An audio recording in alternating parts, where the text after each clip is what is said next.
نحمده ونصلي على رسوله الكريم أما بعد فأعوذ بالله السميع العليم من الشيطان الرجيم ومن حيث خرجت فول وجهك شطر المسجد الحرام وحيث ما كنتم فولوا وجوهكم شطره لئلا يكون للناس عليكم حجة إلا الذين ظلموا منهم فلا تخشوهم واخشوني وليتم نعمتي عليكم ولعلكم تهتدون۔ سورۃ البقرہ آیت نمبر 150۔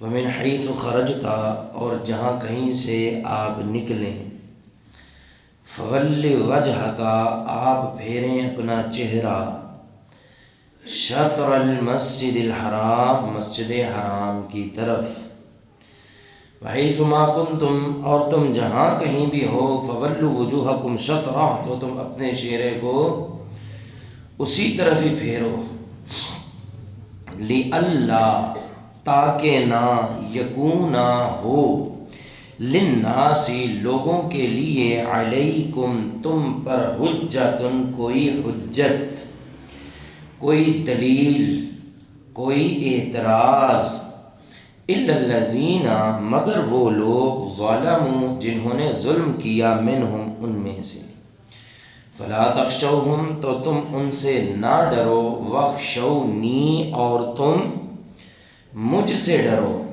ولیتم نعمتی علیکم، اور تاکہ میں پورا کر دوں اپنی نعمت کو تم پر، وَلَعَلَّكُمْ تَهْتَدُونَ، اور تاکہ تم ہدایت پا جاؤ۔ دہرا لیں، وَمِنْ حَيْثُ، اور جہاں کہیں سے بھی، خرجتا، آپ نکلیں، فَوَلِّ وَجْهَكَ، آپ پھیر لیں اپنا چہرہ، شطر المسجد الحرام، مسجد حرام کی طرف، وحیث ما کنتم، اور تم جہاں کہیں بھی ہو، فولوا وجوہکم، تو تم پھیرو اپنے چہروں کو، شطرہ، اسی طرف، لئلا، تاکہ نہ، یکونا، ہو، للناس، لوگوں کے لیے، علیکم، تم پر، حجتن، کوئی دلیل، الا الذین، مگر وہ لوگ، ظلموا، جنہوں نے ظلم کیا، منہم، ان میں سے، فلا تخشوہم، تو تم ان سے نہ ڈرو، واخشونی، اور تم مجھ سے ڈرو، وَلِأُتِمَّ نِعْمَتِي عَلَيْكُمْ، اور تاکہ میں اپنی نعمت کو تم پہ پورا کر دوں، وَلَعَلَّكُمْ تَهْتَدُونَ، اور تاکہ تم ہدایت پا جاؤ۔ وَمِنْ حَيْثُ خَرَجْتَ فَوَلِّ وَجْهَكَ شَطْرَ الْمَسْجِدِ الْحَرَامِ، اور تو جہاں کہیں سے بھی نکلے، تو پھیر اپنا چہرہ مسجد حرام کی طرف، وَحَيْثُ مَا كُنْتُمْ، اور تم جہاں کہیں بھی ہو، فَوَلُّوا وُجُوهَكُمْ شَطْرَهُ، تو تم اپنا چہرہ اسی طرف ہی پھیرو، لِأَلَّا يَكُونَ، تاکہ نہ ہو، لِلنَّاسِ عَلَيْكُمْ حُجَّةٌ، لوگوں کے لیے تم پر کوئی اعتراض، کوئی دلیل، کوئی حجت، إِلَّا الَّذِينَ، مگر وہ لوگ، ظلموا، جنہوں نے ظلم کیا، منہم، ان میں سے، فلا تخشوہم، تو تم ان سے نہ ڈرو، واخشونی، اور تم مجھ سے ڈرو، وَلِأُتِمَّ نِعْمَتِي عَلَيْكُمْ، اور تاکہ میں اپنی نعمت کو تم پہ پورا کر دوں، وَلَعَلَّكُمْ تَهْتَدُونَ، اور تاکہ تم ہدایت پا جاؤ۔ وَمِنْ حَيْثُ خَرَجْتَ فَوَلِّ وَجْهَكَ شَطْرَ الْمَسْجِدِ الْحَرَامِ، اور تو جہاں کہیں سے بھی نکلے تو پھیر اپنا چہرہ مسجد حرام کی طرف۔ یہ تکرار ہے، تکرار کا معنی بار بار یہی آیت جو ہے آ رہی ہے۔ یہ جو جملہ ہے نا وَمِنْ حَيْثُ خَرَجْتَ فَوَلِّ وَجْهَكَ شَطْرَ الْمَسْجِدِ الْحَرَامِ، تقریباً یہ تیسری دفعہ دہرایا گیا ہے۔ کتنی مرتبہ؟ تیسری مرتبہ۔ اور آپ جانتے ہیں قرآن کریم جو ہے وہ کوئی بھی بات بے معنی کرتا نہیں، بلکہ آپ کو ایک نکتے کی بات بتاؤں، رسول اللہ صلی اللہ علیہ وسلم کی زبان سے بھی جو کلمہ یا جملہ نکلتا ہے نا وہ بہت سارے معنی اپنے اندر رکھتا ہے۔ آپ علیہ السلام کو اللہ نے یہ خصوصیت دی تھی جو شاید کسی اور کے حصے میں، بلکہ کسی اور کے حصے میں نہیں آئی۔ آپ علیہ السلام فرمایا کرتے تھے اوتیتو بجوامع الکلم، اللہ نے مجھے جامع کلمات عطا فرمائے ہیں، یعنی نبی علیہ السلام تھوڑا بولتے تھے لیکن ان کے معنی مفہوم بہت زیادہ ہوتے تھے۔ یہ تو زبان ہے میرے مصطفیٰ کی، یہ جو الفاظ قرآن کے ہیں یہ کلام تو اللہ کا ہے۔ آپ سوچیں ان کے الفاظ میں کس قدر زیادہ معنی اور مفہوم ہوں گے۔ قرآن کریم کا کوئی بھی لفظ بے معنی نہیں، تو پھر یہاں پہ 3 مرتبہ یہ حکم کیوں دہرایا گیا اور یہ لفظ کیوں دہرایا گیا اور یہ بات کیوں دہرائی گئی؟ پہلی مرتبہ 144 آیت نمبر میں، دوسری مرتبہ 149 آیت نمبر میں، اور تیسری مرتبہ 150 آیت نمبر میں۔ تینوں جگہ پہ ایک ہی جملہ اور ایک ہی بات۔ تو یہ بات یاد رہے، عبداللہ بن عباس رضی اللہ تعالیٰ فرمایا کرتے تھے یہ تینوں جگہ پہ جو ہے نا الگ الگ علیحدہ علیحدہ مفہوم ہے، تینوں جگہ پہ علیحدہ علیحدہ مفہوم ہے۔ پہلی جگہ وَمِنْ حَيْثُ خَرَجْتَ، وہاں پہ قَدْ نَرَىٰ تَقَلُّبَ، ہم آپ کا چہرہ بار بار پلٹتا ہوا دیکھ رہے تھے، اللہ نے چہرہ پھیرنے کا حکم دے دیا۔ دوسری جگہ جو حکم ہے وہ اللہ آپ کا بھلا کرے وَلِكُلٍّ وِجْهَةٌ، ہر ایک امت کے لیے ایک جہت ہے، اللہ نے وہاں پہ قبلہ پھیرنے کا حکم دے دیا۔ تیسری جگہ یہاں پہ کہ کسی کے پاس کوئی اعتراض باقی نہ رہے، اللہ نے تیسری جگہ پہ یہ حکم دے دیا۔ تو تینوں جگہ پہ الگ الگ جو ہے وہ مفہوم ہے۔ ایک اور مفہوم جو ہے وہ مفسرین نے بیان کیا، وہ یہ پہلی جگہ پہ جو حکم ہے نا وَمِنْ حَيْثُ خَرَجْتَ فَوَلِّ وَجْهَكَ شَطْرَ الْمَسْجِدِ الْحَرَامِ، یعنی بیت اللہ کی طرف منہ کرنا ہے۔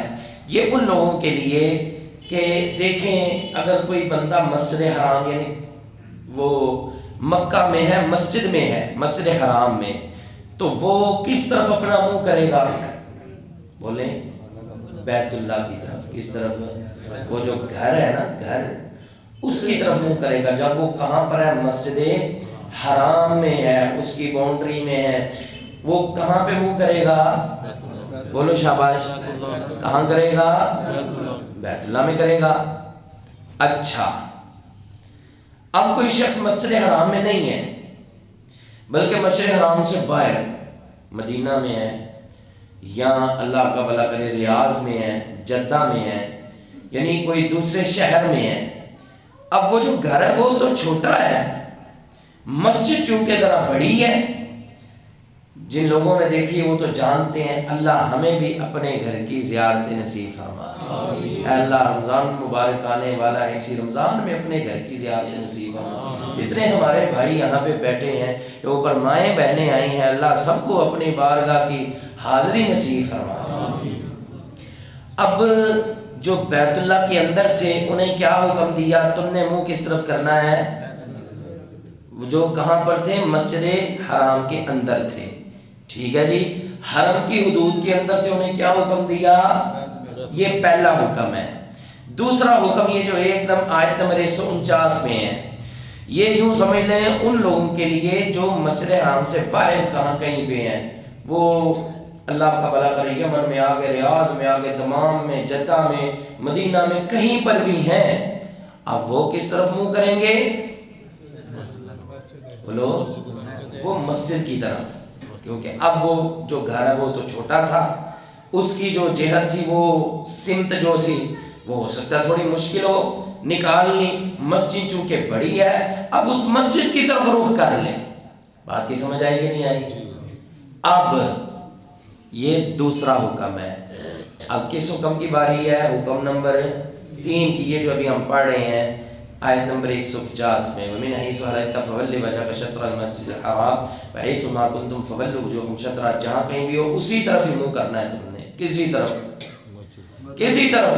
اس سرزمین کی طرف جہاں پہ مسجد حرام واقع ہے۔ کیوں؟ جب ہم بہت دور نکل آئے ہیں، ہو سکتا ہے مسجد کی جو جہت ہے سیم وہی نکالنا تھوڑا اور مشکل ہو۔ آج کل تو اللہ آپ کا بھلا کرے آلات موجود ہیں، کچھ آسانی ہے۔ جب آلات موجود نہیں تھے، لوگ ستاروں کی مدد سے جہت تو نکال لیتے تھے، لیکن کچھ نہ کچھ مشکلات تھی، کیونکہ ان کے پاس یہ آلات تو نہیں تھے۔ اب اس سرزمین کی ہی آپ جہت نکال کے نماز شروع کر دیں، آپ کی عبادت قبول ہو جائے گی۔ تو یہ تیسرے حکم کا معنی ہے۔ کیوں جی؟ بات کی سمجھ آئی کہ نہیں آئی؟ اللہ اکبر۔ اب یہ تو تھی پہلی بات۔ دوسری بات، یہاں پہ اس آیت میں قبلہ تبدیل کرنے کی کچھ حکمتیں بیان ہوئی ہیں۔ اس آیت میں کیا بیان ہوا ہے؟ کس چیز کی؟ قبلہ تبدیل کرنے کی حکمتیں اللہ نے بیان کی ہیں۔ حکمت سمجھتے ہو نا؟ بولو تو صحیح، حکمت سمجھتے ہو نا؟ ہم سے لوگ پوچھتے ہیں مول صاحب فلاں کام اس کی کیا حکمت ہے، یہ جو مسا کرتے ہیں اس کی کیا حکمت ہے؟ بھئی ہمیں کیا پتا کیا حکمت ہے جی؟ اللہ آپ کا بھلا کرے، وہ اونٹ کا گوشت کھائیں تو وضو کرنا پڑتا ہے، جبکہ بکری کا گوشت کھائیں تو وضو قائم رہتا ہے، آپ نماز پڑھ سکتے ہیں۔ اس میں کیا حکمت ہے؟ بولو بھئی، کرتے ہیں نا سوال، اس میں کیا حکمت ہے؟ ہم ایک پیارا سا جواب دیتے ہیں، حکمت شکمت ہمیں نہیں علم، ہمارے رب کا، ہمارے پیغمبر کا یہی حکم ہے، ہم تو یہ سمجھ کے عمل کرتے ہیں۔ کیوں جی؟ بات کی سمجھ آئی کہ نہیں آئی؟ ہاں، جہاں پہ اللہ تعالیٰ حکمت بیان کر دیں ٹھیک ہے مان لو، جہاں پہ اس رب نے حکمت بیان نہیں کی، اس کے پیغمبر نے حکمت بیان نہیں کی، حکمت ہمیں معلوم ہوتی ہے ٹھیک ہے، نہیں ہوتی تب بھی ہم ویسے ہی مانیں گے اور 100% مانیں گے، اس میں کوئی کمی آنی چاہیے۔ بات بڑی حکمتی ہوتے ہیں نا، جی فلاں کام ہمیں نہیں سمجھ آتی، جی اس میں کوئی حکمت ہی ہمیں معلوم نہیں ہوتی۔ جی بکریوں کے باڑے پہ آپ نماز پڑھ سکتے ہیں، گائیں کے باڑے میں نماز پڑھ سکتے ہیں، اونٹوں کے باڑے میں نماز کیوں نہیں پڑھ سکتے؟ جی اس میں کیا حکمت ہے؟ جی اونٹ کے گوشت میں ذرا شیطانی ہوتی ہے اس لیے، بھی بتائیں گے نا، اونٹ کے گوشت میں ذرا شیطانی سی ہوتی ہے اس لیے، کس نے بنائی ہے؟ پتہ نہیں، وہ فلاں فلاں مفسر نے بتائی ہے۔ اللہ اکبر، جو مرضی بتائیں، بہرحال جو حکمتیں اللہ تعالیٰ نے بیان فرمائی ہیں نا، وہ ضرور بیان کریں، وہ ضرور پوچھیں۔ جہاں پہ اس نے بیان نہیں کی، ہمیں وہاں سے کوئی ضروری نہیں، فرض نہیں ہے کہ ضرور کوئی نہ کوئی حکمت نکال کے لائیں۔ اتنا جان لیں کہ دنیا کائنات کا کوئی ایک ذرہ بھی اس کی حکمت سے خالی۔ ربنا ما خلقت ھذا باطلا سبحانک فقنا عذاب النار، اے ہمارے رب اس جہاں میں جو کچھ تو نے پیدا کیا ہے کچھ بھی باطل، بیکار اور بے فائدہ نہیں ہے۔ سبحانک، تو پاک ہے کس چیز سے؟ تو ایک ذرہ بھی جو بے فائدہ ہو وہ پیدا کرنے سے پاک ہے۔ تو نے کائنات میں کوئی ایک ذرہ بھی ایسا نہیں پیدا کیا جس کی کوئی حکمت یا جس کا کوئی فائدہ نہ ہو، ہر چیز کا کوئی نہ کوئی فائدہ۔ تو یہاں ایک بہت بڑا معاملہ تھا، بیت اللہ قبلہ تبدیل ہو رہا ہے، یہاں پہ اللہ نے اس کی کچھ حکمتیں بیان فرمائی ہیں، اور بعضوں نے کہا یہ بار بار یہ جو حکم ہے نا وَمِنْ حَيْثُ خَرَجْتَ وَمِنْ حَيْثُ خَرَجْتَ وَمِنْ حَيْثُ خَرَجْتَ، اس میں یہ آپ اندازہ لگا لیں اللہ نے تکرار کیوں کیا ہے۔ دراصل تکرار اس چیز میں ہوتا ہے جو بہت بڑی چیز ہو، اور یہ قبلے کی تبدیلی کوئی چھوٹا کام نہیں تھا، ساری زندگی کو لوگ بیت المقدس کی طرف رخ کیے ہوئے تھے اور ان کے لیے بہت مشکل تھا منہ پھیرنا. یقین جانیں ہم یہاں پہ کوئی حدیث سنا دیں، کوئی آیت سنا دیں نا، جن لوگوں کی سوئی اڑی ہوتی ہے نا، وہ کہتے ہیں لو 60 سال ہو گئے ہمیں یہ عمل کرتے ہوئے، اب ہم آپ سے حدیث سن کے کیسے بدل دیں.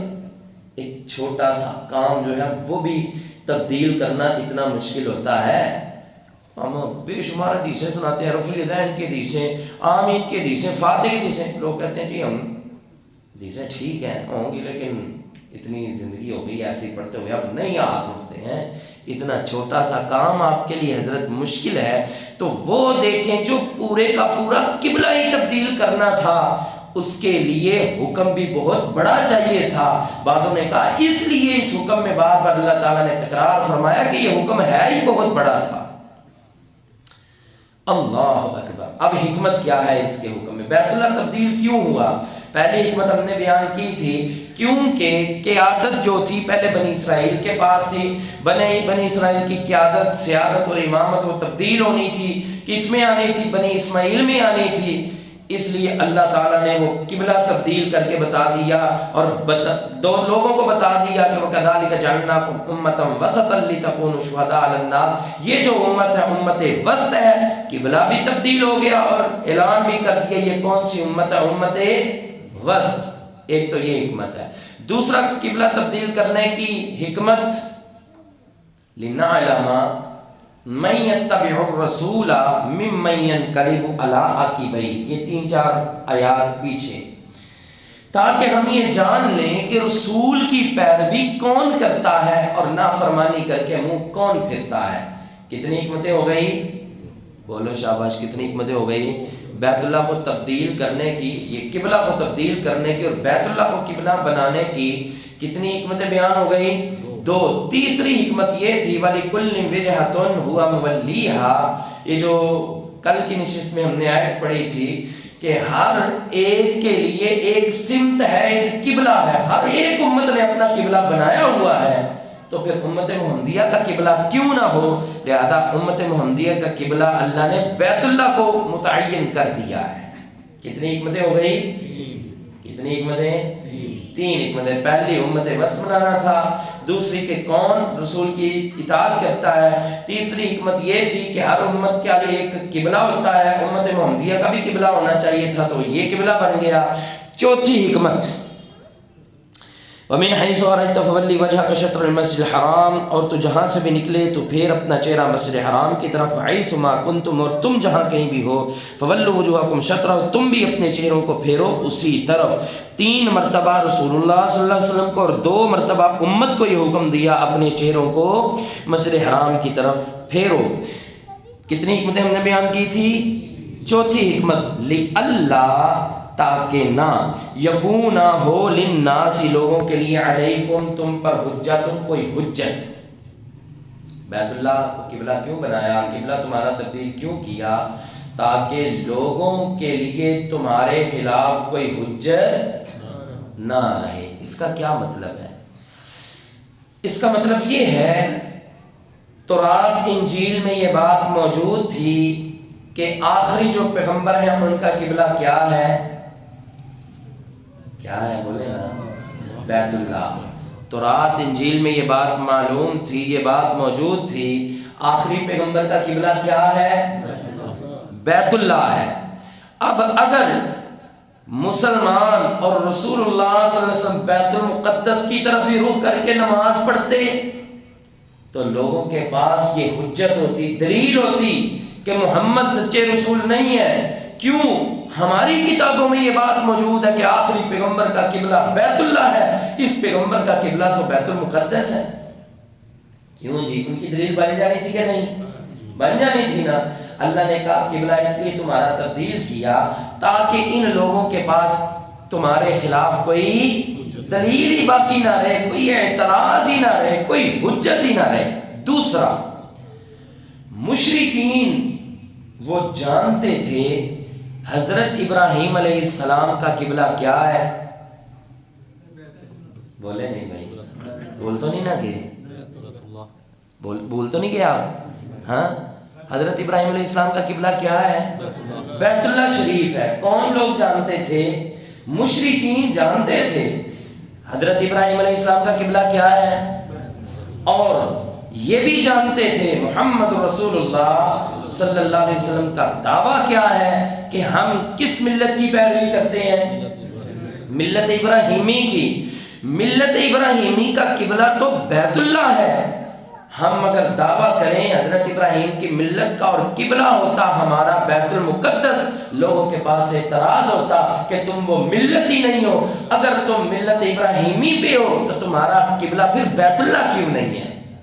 کیوں جی؟ ان کے پاس اعتراض باقی رہنا تھا نا، مشرکین کے پاس بھی اعتراض باقی رہتا، یہود و نصارہ کے پاس بھی اعتراض باقی رہتا کہ ہماری کتابوں میں تو یہ ہے کہ آخری پیغمبر کا قبلہ بیت اللہ ہے، اس پیغمبر کا قبلہ بیت المقدس کیوں ہے؟ ان کے پاس اعتراض باقی رہتا۔ اب یہ تحویل قبلہ، اللہ نے قبلے کو تبدیل کر کے ان ساری دنیا والوں کے منہوں کو بند کر دیا اور فرمایا قبلے کو اس لیے تبدیل کیا لِأَلَّا يَكُونَ لِلنَّاسِ عَلَيْكُمْ حُجَّةٌ، تاکہ لوگوں کے پاس تمہارے خلاف کوئی دلیل ہی باقی نہ رہے، کوئی اعتراض ہی باقی نہ رہے۔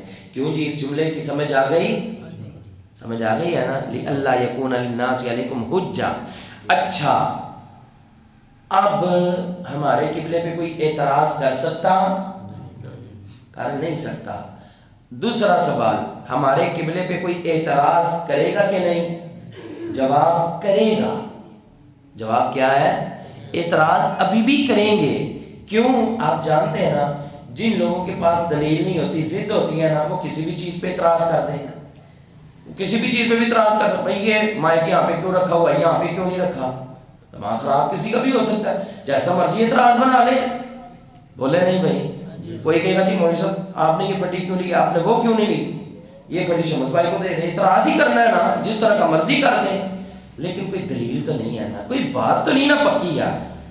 اعتراض کریں گے، یہ نہیں ہے کہ اعتراض کر نہیں سکتے، اعتراض کریں گے، لیکن کون؟ إِلَّا الَّذِينَ ظَلَمُوا مِنْهُمْ، کوئی عقل مند نہیں کریں گے، بلکہ اعتراض وہ کریں گے جو ان میں سے ظالم ہیں، جن کو انصاف آتا ہی نہیں ہے، جو بے انصافی کرنے والے ہیں وہ پھر بھی اعتراض کریں گے ہی کریں گے۔ ہاں، جو عادل ہے نا، سمجھدار ہے، جن کے پاس رتی برابر بھی عقل ہے، وہ کبھی بھی اب تمہارے قبلے پہ اعتراض کر سکتے۔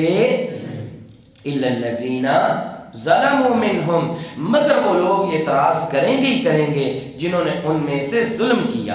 اچھا، اللہ وہ اعتراض کریں گے، پھر ہم کیا کریں گے؟ تو بڑی ٹینشن والی بات ہو گئی، پریشانی والی بات ہو گئی نا، لوگ تو پھر اعتراض کریں گے آپ کے قبلے پہ۔ اللہ فرماتے ہیں فَلَا تَخْشَوْهُمْ، کوئی بات نہیں، تم نے ان سے ڈرنا۔ لوگوں کی زبانیں پکڑی جاتی ہیں بھئی، کوئی پکڑ سکتا ہے لوگوں کی زبانیں؟ ہاں، زبان تو اسی کی بند ہوگی نا جس کی اللہ تعالیٰ زبان بند کر دے۔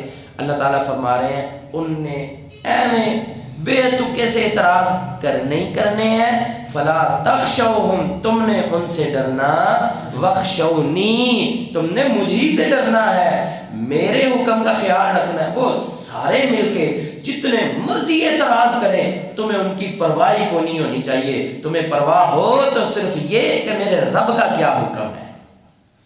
یہ صرف اسی معاملے میں نہیں، ہر معاملے میں۔ ہاں، شادی کا موقع ہے، برادری ایک طرف، اگر تمہارے پاس حق ہے اکیلے کھڑے ہو جاؤ، ڈٹ جاؤ، کوئی ضرورت نہیں سب سے ڈرنے کی۔ کس سے ڈرنا ہے؟ اللہ اکبر۔ کوئی ایسا مسئلہ بن جائے، کوئی مرگ ہو گیا ہے گھر میں، کوئی ایسا مسئلہ ہے، کہتے ہیں جی برادری نہیں مانتی، میں تو سمجھتا ہوں لیکن کیا کروں، مجبور ہوں۔ کوئی مجبور نہیں ہے، تمہیں کسی سے ڈرنے کی ضرورت نہیں ہے۔ لوگ اعتراض کرتے ہیں، کرتے رہیں، اللہ کے ولی وہ ہوتے ہیں لا یخافون لومۃ لائم، کسی ملامت کرنے والے کی ملامت کی ان کو پرواہ ہی نہیں ہوتی۔ لوگ جتنی مرضی باتیں بناتے پھریں، کوئی مسئلہ نہیں کرتے پھرو۔ فرمایا فلا تخشوہم، اللہ کہہ رہے ہیں تمہیں ان کے اعتراضوں سے نہیں ڈرنا، وخشونی، مجھ سے ڈرنا ہے۔ کیا کر لیں گے اعتراض کر کے؟ ہاں، تمہاری دنیا ختم کر دیں گے۔ آخرت کس کے ہاتھ میں ہے؟ دنیا کس کے ہاتھ میں ہے؟ زندگی موت کس کے ہاتھ میں ہے؟ بتاؤ، اللہ کے ہاتھ میں ہے۔ تو پھر ان سے کیوں ڈر رہے ہو؟ اللہ سے ڈرو جس نے تمہیں نافرمانی کرنے کا حکم دیا، بلکہ اس نے تو اطاعت کا حکم دیا ہے، اس نے تو ہمیشہ فرما برداری کرنے کا حکم دیا ہے۔ اور جتنے مرضی اعتراض کر لیں سب مل جائے تمہارا کچھ بگاڑ سکتے۔ نبی علیہ السلام نے عبداللہ بن عباس رضی اللہ تعالیٰ کو فرمایا تھا، جس میں غالباً 10 نصیحتیں تھیں، فرمایا وَاعْلَمْ أَنَّ الْأُمَّةَ لَوِ اجْتَمَعَتْ عَلَىٰ أَن يَضُرُّوكَ لَمْ يَضُرُّوكَ بِشَيْءٍ إِلَّا مَا قَدْ كَتَبَهُ اللَّهُ لَكَ۔ فرمایا او بچے سن لے، اگر پوری امت ایک جگہ پہ جمع ہو جائے، تو ایک طرف کھڑا ہو جائے، ساری امت دوسری طرف ہے اور ان کے پاس ہتھیار ہیں، اسلحہ ہے، اور وہ چاہتے ہیں تمہارا نقصان کر دیں، تمہارا بال بھی بیکا نہیں کر سکتے۔ کب تک؟ جب تک اللہ نہ چاہے۔ سارے مل جائیں تمہیں کچھ نہیں کہہ سکتے جب تک اللہ نہ چاہے۔ اس لیے ڈرنا ہے تو ان سے نہیں بلکہ کس سے ڈرنا ہے؟ اللہ سے۔ کتنی حکمتیں ہوئیں؟